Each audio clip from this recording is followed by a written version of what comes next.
Praznik in sem svetovalna delavka v Sirius Kamnik. Na kratko bi vam rada predstavila pot, kako se vpisati in vključiti v naš center. Naš center Sirius Kamnik je namenjen izobraževanju in usposabljanju gibalno oviranih otrok in mladostnikov. Ker so pred vrati informativni dnevi za srednješolce, se bomo osredotočili na vpis v srednješolske programe. Vpisni postopek v srednjo šolo v našem centru je v osnovi enak, kot velja za vse druge srednje šole po Sloveniji. Formalno sta za vključitev pomembna dva dokumenta: prijava za vpis v začetni letnik srednje šole in odločba o usmeritvi. Roki oziroma datumi za vpis so zakonsko določeni. Razpisani so z vsakoletnim izidom razpisa za vpis v srednje šole in dijaške domove. Razpis je objavljen v elektronski obliki na spletni strani ministrstva, zanj pa lahko povprašate tudi svetovalno delavko na šoli, kjer se vaš otrok šola. Rok za oddajo prijavnice za vpis je v letošnjem šolskem letu 2. april. Do tega datuma mora v srednjo šolo, v kateri se želi učenec oziroma mladostnik vpisati, prispeti pravilno izpolnjen in podpisan obrazec.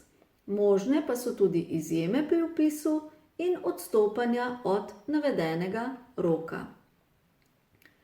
Obrazec je dostopen na spletni strani e-uprave in ga je moč tudi natisniti. Za podrobnejša navodila glede izpolnjevanja prijave bo poskrbela šolska svetovalna delavka na šoli, kjer se trenutno učenec oziroma mladostnik šola.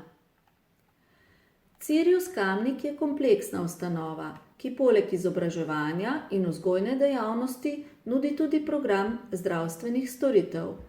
Celotno usposabljanje je krito na osnovi odločbe o usmeritvi, ki jo je potrebno pridobiti pred samo vključitvijo v center. V primeru, da bo otrok v našem centru tudi bival, mora biti to v odločbi tudi zapisano. Tako poznamo dve vrsti odločb, in sicer za tako imenovano celodnevno oziroma tedensko obliko usposabljanja z namestitvijo in pa za tako imenovano dnevno obliko usposabljanja. Da pravočasno pridobite novo odločbo o usmeritvi, morate starši izpolniti obrazec zahteva za uvedbo postopka usmerjanja in ga nasloviti na pristojni Zavod Republike Slovenije za šolstvo. To storite najkasneje do konca meseca marca, kot obvezno prilogo obrazcu pa dodate poročilo šole, ki vam ga na vašo prošnjo pripravijo na šoli. Ko sta oba formalna postopka opravljena, pa pride na vrsto tudi naše osebno srečanje. Kot vsako leto, tudi letos, seveda z upoštevanjem vseh zaščitnih ukrepov, vezanih na epidemijo, načrtujemo tako imenovane sprejemno-spoznavne pogovore. To pomeni, da vas bomo na osnovi prejete prijave za vpis v srednjo šolo osebno povabili v naš center. Namen tega srečanja bodo spoznavanje, pogovori in pregledi pri različnih strokovnih delavcih v našem centru. Tako boste pri nas preživeli eno dopoldne.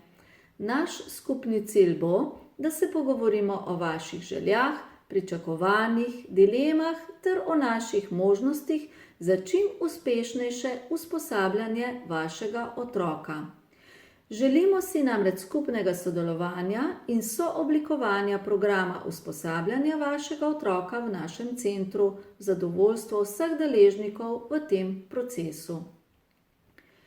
V primeru, da imate vprašanja, vas vabim, da nas pokličete ali nam napišete osebno elektronsko sporočilo ali pa izpolnite spletni obrazec ter počakate na naš odgovor. V morebitna pojasnila si lahko preberete tudi že pripravljene odgovore na najpogostejša vprašanja, ki se nahajajo na naši spletni strani. Prav tako pa vas vabim, da si natisnete pripravljene letake oziroma zloženke s pomembnimi informacijami o vpisnem postopku ter o srednješolskih in drugih programih v našem centru. Veselimo se skorajšnjega osebnega srečanja z vami, do takrat pa vas vabimo k ogledu virtualnih predstavitev, ki smo jih za vas pripravili v trenutnih razmerah, seveda z velikim upanjem, da vam pričaramo vsaj nekaj utrinkov iz našega življenja v centru.